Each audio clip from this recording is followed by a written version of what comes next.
신명기 5장 1절에서 10절 말씀 읽겠습니다. 신명기 5장 1절에서 10절 1절로 10절 같이 읽습니다. 모세가 온 이스라엘을 불러 그들에게 이르되 이스라엘아, 오늘 내가 너희의 귀에 말하는 규례와 법도를 듣고 그것을 배우며 지켜 행하라. 우리 하나님 여호와께서 호렙산에서 우리와 언약을 세우셨나니 이 언약은 여호와께서 우리 조상들과 세운 것이 아니요 오늘 여기 살아있는 우리 곧 우리와 세우신 것이라.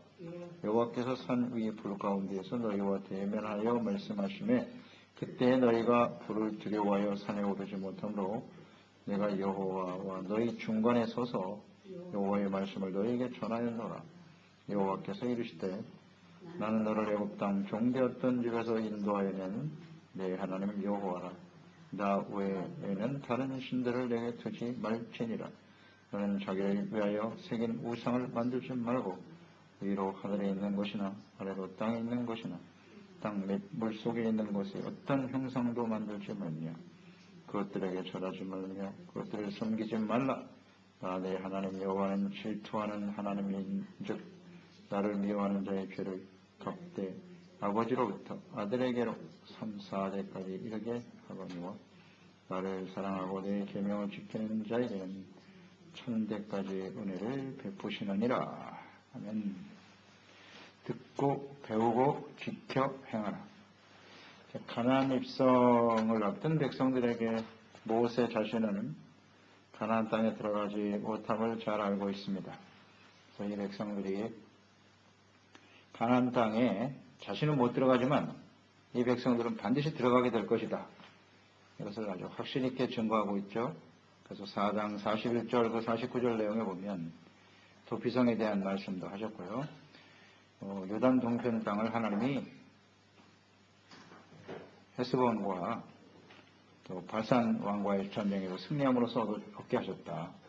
이와 같은 모습 그대로 너희들은 가나안 땅에 들어가서 승리하게 될 것이고 또 이 동편에 도피성 3개를 하나님이 주셨다. 이것을 아주 분명히 증거하면서 너희들은 이와 같이 반드시 가나안 땅에서 승리하게 될 것이고 이제 하나님의 약속이 성취될 것이다. 그러므로 이제 이 5장에 이어지면서 너희가 이 가나안 땅에 들어가서 해야 할 일이 무엇인가를 잘 생각하라. 가나안 땅은 반드시 승리하며 들어가게 될 것이다. 이걸 전제하고 그곳에서 어떻게 살아갈 것인가 이걸 강조하고 있단 말이죠. 그러니까 이 신명기의 이 말씀은 구원받은 하나님의 백성들이 가나안 땅에 들어가서 지켜야 할 일이란 말이에요. 그러니까 호렙산에서 하나님께서 주신 율법과 성막의 의미도 바로 거기에 맞춰져 있거든요. 하나님은 이미 그들을 가나안 땅에 들어갈 것을 계획하셨고 확신하고 계신 거예요. 그러면 어떻게 할 것이냐, 어떻게 살아갈 것인가, 이게 대단히 중요한 내용이라고요.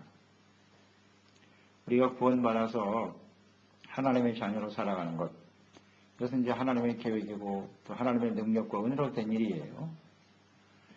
그러면 구원받은 이후에 우리는 어떻게 살아가야 될 것인가, 여기에 우리는 초점을 두고 하나님의 말씀에 잘 귀를 기울이는 것이 필요합니다. 어떻게 살아갈 것인가,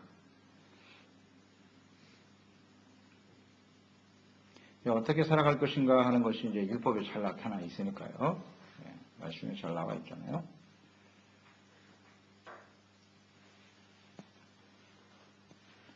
하나님께서 주신 규례, 언약에 대해서 말씀하고 있죠. 2절 하나님 여호와께서 호렙산에서 우리와 언약을 세우셨다. 자, 우리와 언약을 세운 거예요. 모세와 이스라엘 백성들 가나안 땅에 들어가서 하나님의 나라, 하나님의 백성으로 살아가야 될 사람들과 언약을 맺은 거다. 그래서 3절에 보면 이 언약은 여호와께서 우리 조상들과 세우신 것이 아니요 오늘, 이게 중요하네요. 오늘 살아있는, 여기 살아있는 우리와 맺은 언약이다. 이렇게 말씀을 하고 계시고요. 자, 그러기 위해서는 우리가 이 하나님의 말씀을 잘 순종하며 따르기를 위해서는 어떻게 되느냐. 그 1절에 먼저 나와 있죠. 규례의 법들을 먼저 듣고, 이걸 잘 알아야 돼요. 말씀에 대한 태도. 그러니까 우리가 어떻게 살아가야 될 것인가가 우리 그리스도인으로서 하나님의 자녀로서 아주 중요한 것인데 그래서 잘 우리가 실천하고 따르려면 어떻게 되느냐. 일단 들어야 된단 말이에요. 그 다음에 배우고 그 다음 지켜 행하라. 지켜 행하라. 이게 아주 간단하네요. 확실하게 요약이 되어 있어요. 일단 들어야 돼요. 듣지 않으면 우리가 지킬 수가 없겠죠. 그 다음에 배운단 말이에요. 하나님의 말씀. 왜 배워야 되나? 배워야 되나? 우리가 잘 깨닫지를 못하잖아요. 깨닫지 못하고 하나님의 뜻이 사실 어렵진 않아요. 이 말씀이 우리가 알아듣게 기록하신 것이지 전혀 우리가 이해할 수도 없는 말씀을 주시질 않았어요. 물론 믿지 않는 사람들에게는 이해가 안 되겠지. 그러나 구원받은 하나님의 사람들에게는 이 성경 말씀이 어려운 말씀이 아닙니다. 어려운 말씀이 아니에요. 하지만 우리가 영적인 수준에 따라서 갓 태어난 어린아이서부터 우리가 시작이 되는 거니까 거기에 따라서 이해 정도가 다를 수 있기 때문에 우리는 끊임없이 배워가야 되는 겁니다. 배우려는 태도가 있어야 돼요. 하나님을 배우고 하나님의 뜻을 배우고 또 하나님의 말씀에 나타난 하나님의 마음이 어떤 건지 내가 무엇을 어떻게 하며 살아가야 되는지 듣고 배움의 목적은 뭐냐? 지켜 행하기 위해서. 참 중요한 내용이죠. 그래서 우리는 하나님의 말씀을 듣고 또 예배를 드리면서 주님을 섬기게 되는 거예요. 지켜 행하라. 지킨다는 것도 중요한 것 같아요. 이 지킨다는 것은 우리 마음속에 잘 이것을 하나님의 말씀을 새겨놔야 돼요. 지킨다고 하는 과정이 바로 이 마음이에요. 마음. 듣고 배우고 이 마음에 이것을 잘 담아둬야 돼요. 이 마음이 곧 행동으로 나타나니까요. 그러니까 지킨다는 건 뭘 지켜야 되는 거예요? 마음을 지켜라. 지키라 하면 항상 마음을 떠올리세요. 오로 지키는 만한 것보다 내 마음을 지켜라. 생명의 근원이 있어 남이니라.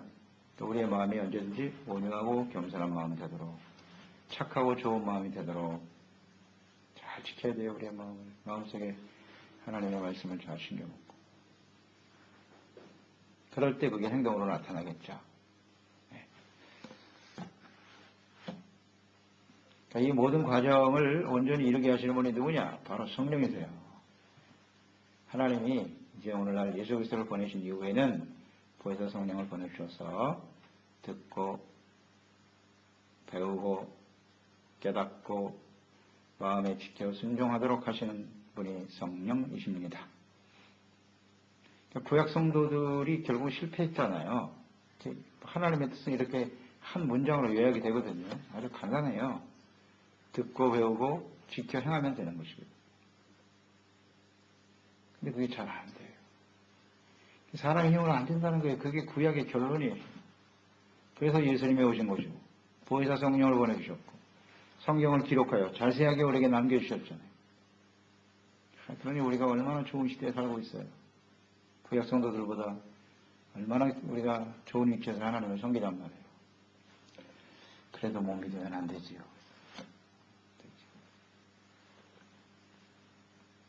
그 언약에 대해서 말씀하시면서 조상들과 맺은 언약이 아니라 우리와 맺었다 이런 말씀하셨는데요. 과거 조상들을 사랑하셔서 이스라엘을 택하셨다고 그랬어요. 우리가 40절에서 보았죠. 39절을 보면 조상들을 사랑하셨기 때문에 너희를 택하여 지금까지 인도하신 것이다 라고 말씀하셨는데 그래서 조상은 이제 아브라함 또 이삭, 야곱, 요셉으로 이어지는 주님의 그 약속인데요. 이 언약과 지금 호렙산에서 주시는 하나님의 말씀을 통한 이 언약 이것은 좀 다르다 이렇게 이제 말씀하고 계시네요. 물론 그 근본적인 내용은 같아요.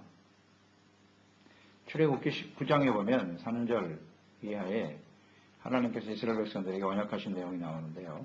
모세가 하나님 앞에 올라가니 여호와께서 산에서 그를 불러 말씀하시되 자, 너는 이같이 야곱의 집에 말하고 이스라엘 자손들에게 말하라. 세계가 다 내게 속하였다. 너희가 내 말을 잘 듣고 내 언약을 지키면 너희는 모든 민족 중에서 내 소유가 되겠고 굉장히 중요한 약속이죠. 출애굽기 19장.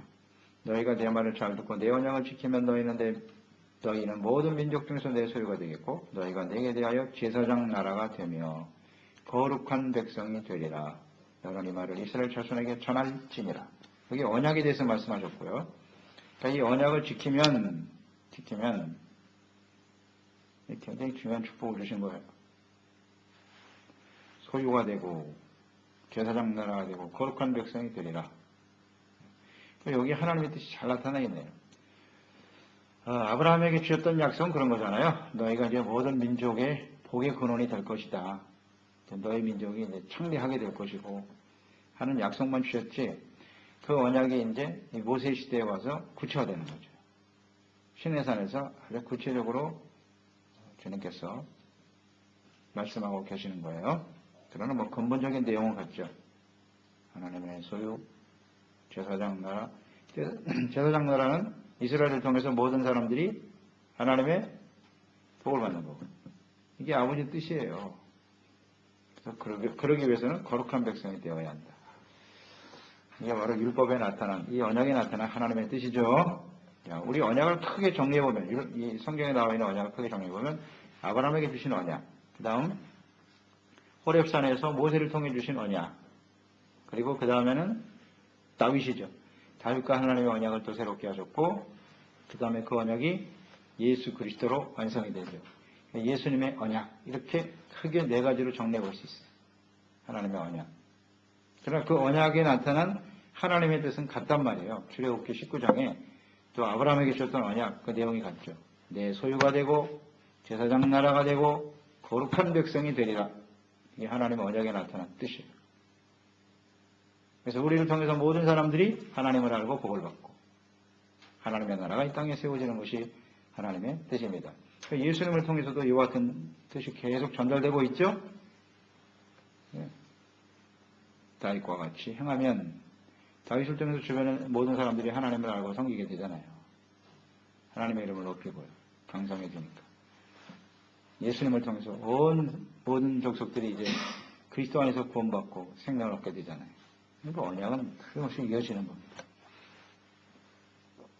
그래서 이 언약을 우리는 잘 듣고 배우고 지켜 행해야 된다는 거. 그래서 우리가 항상 생각하며 살아가야 되겠죠. 이 언약은 하나님의 백성들이 약속이니까요. 언약이니까 반드시 지켜 순종해야 돼요. 명령이고 하나님의 뜻이고 우리는 그것을 지켜 행할 때 하나님의 약속의 언약이 이루어지게 되는 거예요. 주님께서 이것을 십계명에 잘 담아서 기록하셨죠. 십계명. 너희가 지켜 듣고 지켜 배우고 지켜 행할 것이 뭐냐. 십계명이다. 그래서 주님께서 친히 두 돌판에 기록하셨다. 첫 번째 돌판에는 어떤 내용이 기록됐어요? 1계명에서 4계명. 그 다음 또 다른 돌판에는 5계명에서 10계명. 이렇게 두 개를 하나님이 딱 적어주신 거예요. 이것을 꼭 지켜야 된다는 거예요. 듣고 배워라.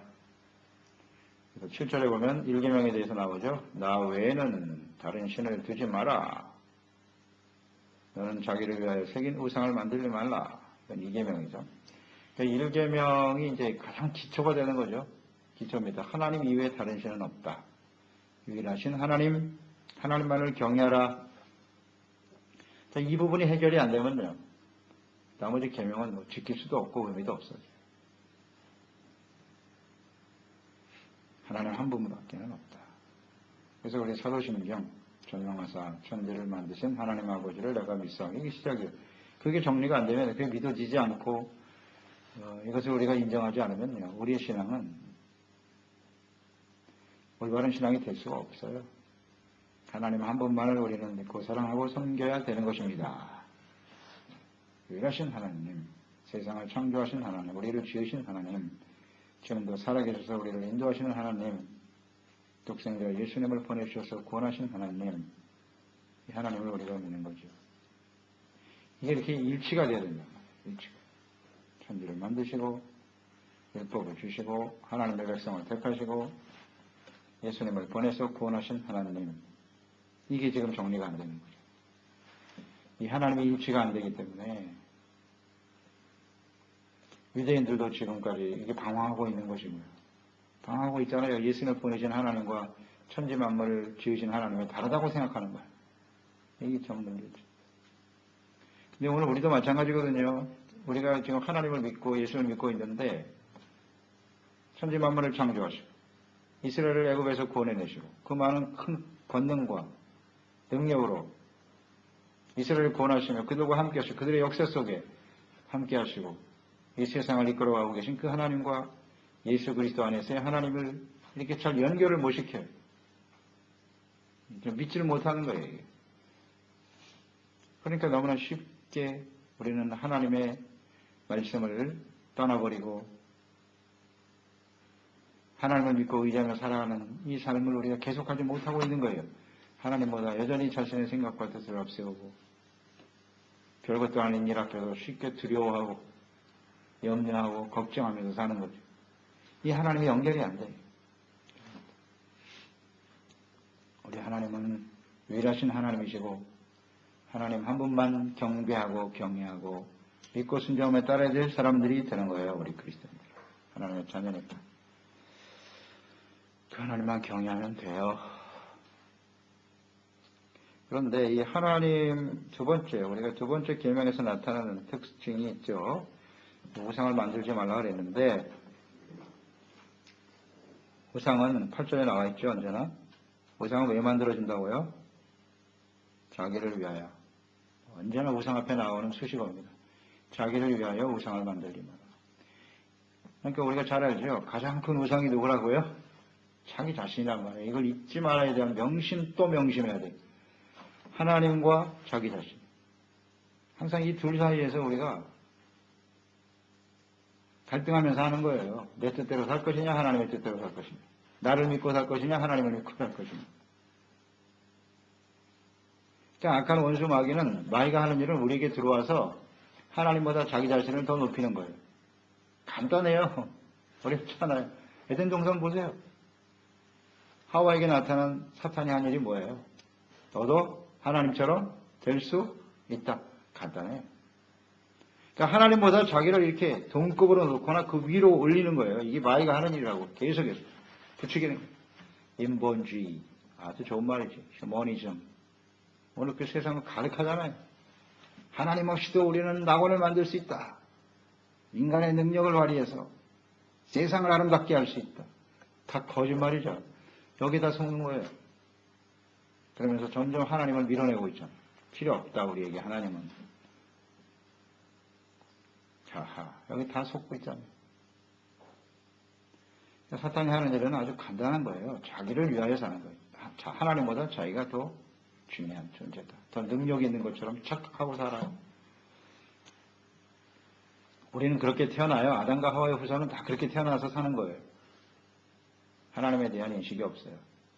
그리고 하나님을 믿고 구원받았다고 하지만 여전히 자기 자신이 더 중요한 거예요. 모든 게 자기 뜻대로 돼야 되고 내 생각대로 돼야 되고 이게 참 안타깝지 않아요? 여기 다 속는 거예요. 다 속아. 자기를 위해서 하는 모든 게 다 우상입니다. 하나님을 섬기면서도 그 자기를 위해서 섬겨.